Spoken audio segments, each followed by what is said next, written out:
Good morning students. आज हम लोग पाठ 3 गान युद्ध जो कि एक कहानी है बैजू बावरा और तानसेन के बारे में, उसका हम लोग आज अध्ययन करेंगे। तो आइए सबसे पहले पाठ के बारे में कुछ जान लेते हैं। जैसे पाठ का नाम पाठ 3 गान युद्ध पाठ का नाम है। तो यह गायन का युद्ध है। किसके बारे में कहा गया है उसको जानते हैं। सबसे पहले देखिए, जो विधा है, विधा यानी कहानी है। प्यारे बच्चों, हिंदी साहित्य को 2 भागों में बांटा गया है, पद्य और गद्य। पद्य क्या होता है कि पद्य में आपकी कविता, महाकाव्य, खंड काव्य ये सब आते हैं, और गद्य के अंतर्गत कहानी, उपन्यास, डायरी, नाटक, निबंध, रिपोर्टाज इत्यादि जो रचनाएं होती हैं वह गद्य विधा के अंतर्गत आती हैं। तो यह जो विधा हम पढ़ रहे हैं, यह विधा कौन सी है? कहानी विधा है, और इसके लेखक कौन है? सुदर्शन जी हैं। सुदर्शन जी इसके लेखक हैं। उन्होंने गान युद्ध में बैजू बावरा और तानसेन के बारे में बताया है कि जैसे तानसेन जो थे वह अकबर के दरबारी गायक थे, उनके 9 रत्नों में से एक थे। तो अकबर जो थे उन तानसेन को अत्यधिक चाहते थे, और उनका मानना था कि इस पूरी दुनिया में तानसेन से अच्छा कोई गायक नहीं है। ठीक है, तो उसी के बारे में यहाँ पर उसी घटना को लेखक सुदर्शन जी ने यहाँ पर चित्रित किया है। जो कि बैजू बावरा नामक एक व्यक्ति होता है, वह किस प्रकार से तानसेन का जो घमंड है उसको चूर चूर करता है, इसके बारे में बताया गया है। कहानी के जो लेखक हैं वह सुदर्शन जी हैं। तो कहानी पढ़ने से पहले हमें लेखक के बारे में, उनके जीवन के बारे में कुछ परिचय प्राप्त करते हैं। सुदर्शन जी आदर्शोन्मुख यथार्थवादी लेखक थे। इनका वास्तविक नाम बद्रीनाथ शर्मा था। उनका जन्म सन 1896 ईस्वी में पंजाब राज्य के सियालकोट नामक स्थान पर हुआ था। इनकी भाषा सरल, स्वाभाविक, मुहावरेदार है। इनकी रचनाएं हैं हार की जीत, अठन्नी का चोर, साइकिल की सवारी, पत्थरों का सौदागर, तीर्थ यात्रा, पृथ्वी वल्लभ, सच का सौदा इत्यादि।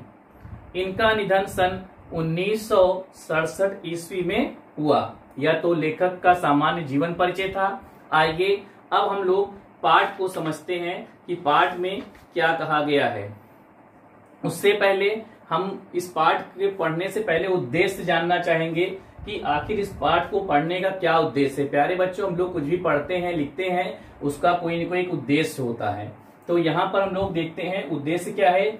उद्देश्य है समर्पण की भावना, गुरु के प्रति सम्मान, मातृ प्रति प्रेम, धैर्य, क्षमा, सहनशीलता इत्यादि की भाव को जागृत करना। यह हमारे अंदर समर्पण की भावना, गुरु के प्रति सम्मान की भावना, माता पिता के प्रति प्रेम भाव को, धैर्य रखना, क्षमा, सहनशीलता इत्यादि भावों को जागृत कराती है। तो आइए हम लोग पहले पाठ के बारे में जानते हैं। प्रस्तुत पाठ में सुदर्शन जी ने तानसेन और बैजू बावरा के बीच हुए गायन मुकाबले का सुंदर चित्रण प्रस्तुत किया है। तानसेन अकबर के प्रमुख गायक थे और उसके चहेते भी थे।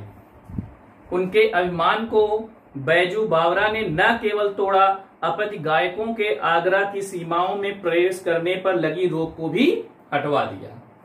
तो तानसेन को अकबर इतना चाहते थे कि वह जो है किसी भी गायक को वहां अपने आगरे के अंदर यानी अपने राज्य के अंदर नहीं आने देते थे, क्योंकि उनका मानना था कि तानसेन से बड़ा गायक इस समय और दुनिया में कोई भी नहीं है। तो बैजू बावरा नाम का जो युवक आता है वह सिर्फ तानसेन के घमंड को ही नहीं तोड़ता, अपितु जितने भी गायक आते थे उन पर जो रोक लगी हुई थी उनको भी हटवा दिया। आइए अब हम इस पाठ को शुरू करते हैं।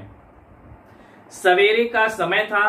12 घंटों के लगातार संग्राम के बाद प्रकाश ने अंधकार पर विजय प्राप्त की थी। इस आनंद में बाग के फूल झूम रहे थे और पक्षीगण मधुर संगीत में मस्त थे। वृक्षों की शाखाएं सुगंधित पवन में खेल रही थीं और पत्ते हर्ष से तालियां बजा रहे थे। प्रकाश का राज्य था और सर्वत्र आनंद की वर्षा हो रही थी। यह उस समय की घटना का जो वातावरण है उसके बारे में बताया गया कि सुबह का समय था। 12 घंटों के लगातार संग्राम के बाद प्रकाश ने अंधकार पर विजय प्राप्त की थी और इस आनंद के बाग के फूल झूम रहे थे। पक्षीगण मधुर संगीत में मस्त थे। वृक्षों की शाखाएं सुगंधित पवन में खेल रही थी और पत्ते ऐसा लग रहा था मानो वह तालियां बजा रहे थे। प्रकाश का राज था और सर्वत्र आनंद की वर्षा हो रही थी। इतने में साधुओं की एक मंडली नगर के अंदर पधारी। ये स्वतंत्र प्रकृति के ईश्वर भक्त थे और हरि भजन में तल्लीन होकर संसार का परित्याग कर चुके थे। जो संसार को त्याग चुके थे उनको सुर ताल की क्या परवाह थी। कोई सुर ऊपर चढ़ाता था, कोई मुंह से गुनगुनाता था। ये अपने राग में मगन थे कि सिपाहियों ने आकर घेरा डाल दिया और हथकड़ियां बनाकर उन्हें अकबर के दरबार में ले चले। अकबर मुगल बादशाह थे। उनके प्रसिद्ध गवैये तानसेन ने यह शर्त रखी थी कि जो मनुष्य ज्ञान विद्या में मेरी बराबरी न कर सके वह आगरा की सीमा के अंदर न गाए, और यदि उसने ऐसा किया तो वह मृत्यु दंड का पात्र समझा जाएगा। बेचारे वनवासी साधुओं को पता न था, परंतु अज्ञानता भी एक अपराध है। अभियुक्त दरबार में पेश किए गए। तानसेन ने गान विद्या के कुछ प्रश्न किए। साधु उत्तर में मुंह ताकने लगे। अकबर के होंठ हिले और सब के सब साधु तानसेन की दया पर छोड़ दिए गए। उसमें दया भाव कम था। मृत्यु दंड की आज्ञा हुई। केवल एक 10 वर्ष का बालक छोड़ दिया गया। अबोध बालक है, इसका दोष नहीं।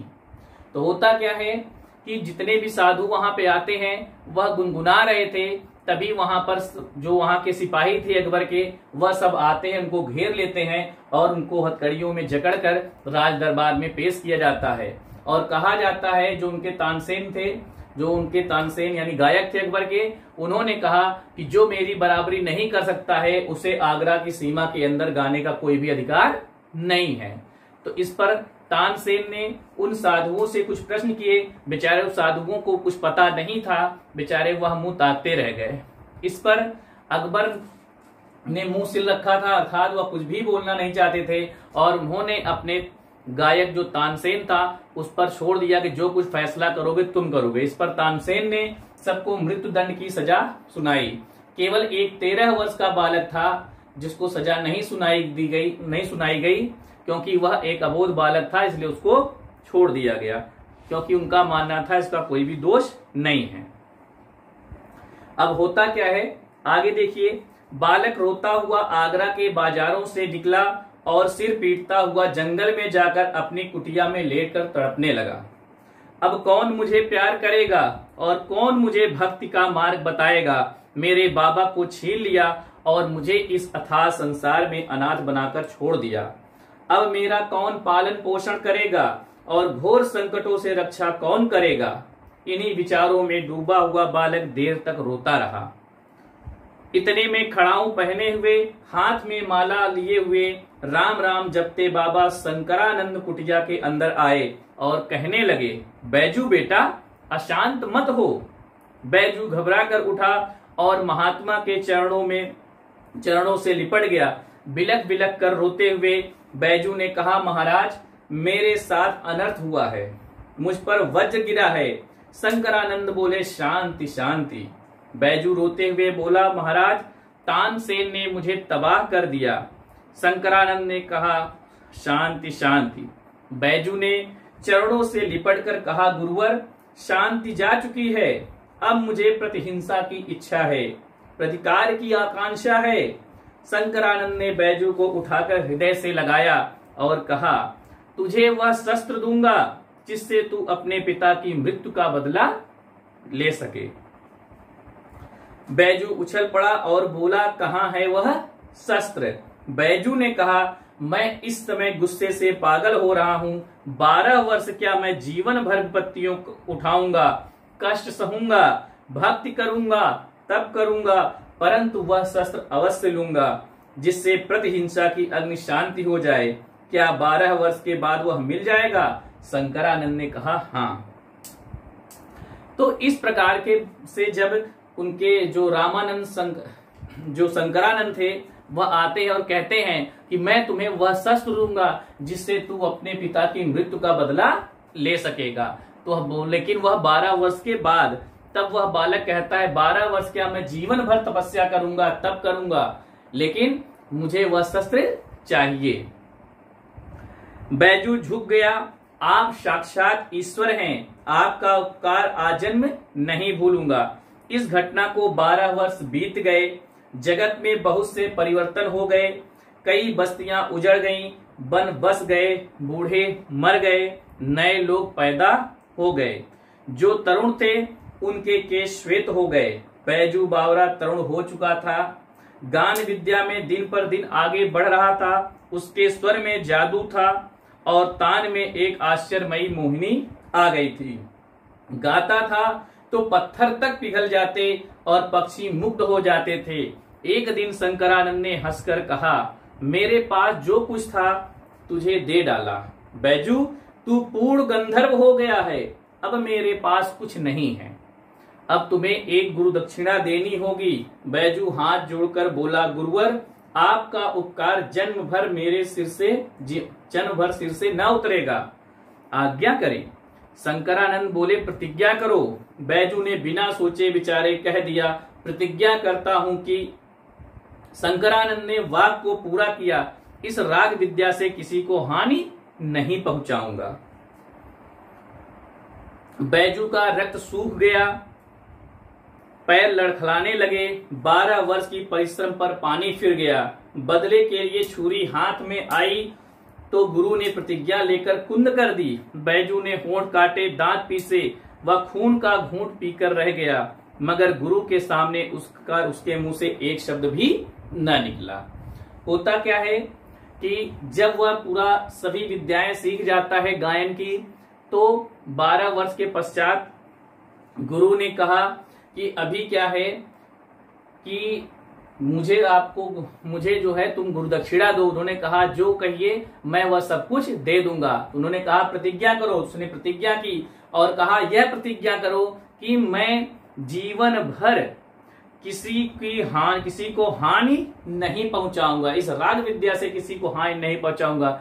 बेचारा वह मन ही मन गुस्सा हुआ, दांत पीस कर रह गया कि जो मौका हमें मिला था 12 वर्ष के पश्चात करने का, वह अब मैं नहीं कर सकूंगा। लेकिन वह एक गुरु भक्त बालक था, गुरु की भक्ति करता था, गुरु की आज्ञा मानना उसका परम कर्तव्य था। इसलिए उसने कहा उसने हाँ किया और उसके मुंह से कुछ भी शब्द नहीं निकलता है। प्यारे बच्चों, यहाँ तक की कहानी आज हम लोग पूरा किए हैं। इसके आगे की कहानी हम लोग नेक्स्ट वीडियो में देखेंगे। तब तक के लिए धन्यवाद।